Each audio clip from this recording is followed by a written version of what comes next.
шешесі Нұрсұлтан деп ат қойды.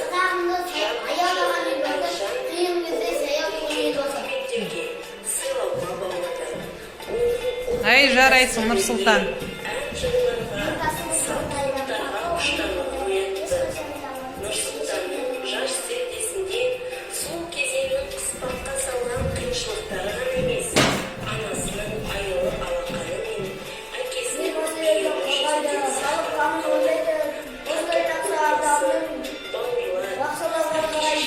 Ай, молодец. Ал енді балалар, бер қараймыз еқанға. Нұрсұлтан Әбішұлы Назарбаевты өмірбаянымен танысамыз. Бұл уақытты президент болған жоқ, иә, тұңғыш. Ол сендер сияқты, тура сендер сияқты бала болды. Иә, ол бірақ оқығанда өзі оқушы болған, иә, озат оқушы болған.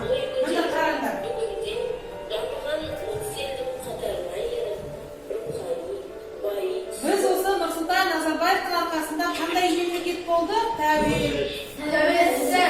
Тәуелсіз мемлекет болды. Міне отбасы. 1340 жылы 6 шілдеде Не ауылы деп ауылындағы Үшқоңыр жайлауында Әбіш пен Әлжан Назарбаевтың шаңырағында көптен күткен ұл өмірге келді.